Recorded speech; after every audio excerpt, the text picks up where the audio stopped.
மாநிலம் முழுவதும் உள்ள விவசாய சங்க அமைப்புகளின் பிரதிநிதிகள் பயிர்க்கடன் தள்ளுபடியை அதிகரிக்க வேண்டும் என்ற கோரிக்கையை முன்வைத்துக் கொண்டிருந்தனர்.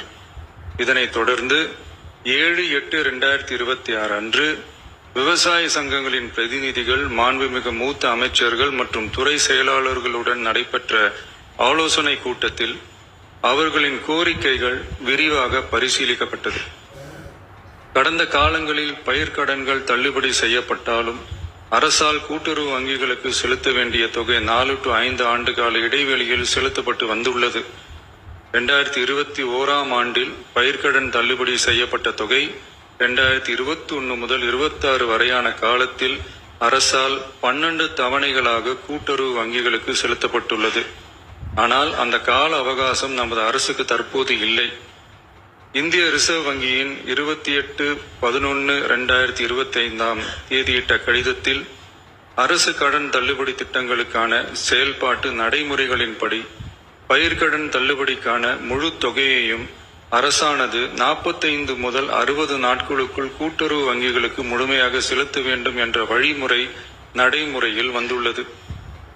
இந்த வழிகாட்டுதலின்படியும் தமிழ்நாடு அரசின் நிதிநிலை மற்றும் நிதி ஆதாரங்கள் ஆகியவற்றை கருத்தில் கொண்டும் இந்த இக்கட்டான சூழ்நிலையிலும் கூட்டுறவு வங்கிகள் மூலம் வழங்கப்பட்ட பயிர்க்கடன்களுக்கு பின்வரும் கூடுதல் தள்ளுபடியை வழங்கிட அரசு முடிவு செய்துள்ளது. 75,000 ரூபாய் வரை பெற்றுள்ள பயிர்க்கடன்கள் 100% முழுமையாகவும், 75,000 ரூபாய் முதல் 1 லட்சம் ரூபாய் வரை பெற்றுள்ள பயிர்க்கடன்களுக்கு அதிகபட்சமாக 75,000 ரூபாய் வரையும், 1 லட்சம் ரூபாய்க்கு மேல் பெற்றுள்ள பயிர்க்கடன்களுக்கு அதிகபட்சமாக 35,000 ரூபாய் வரையும் தள்ளுபடி வழங்கப்படும்.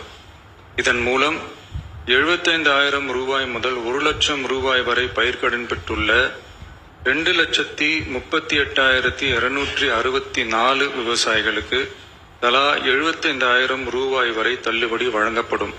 இதனால் ஏற்கனவே பெற்ற தள்ளுபடி தொகைக்கு மேலாக 40,000 ரூபாய் வரை கூடுதல் தள்ளுபடி பெறும் வாய்ப்பு ஏற்படும்.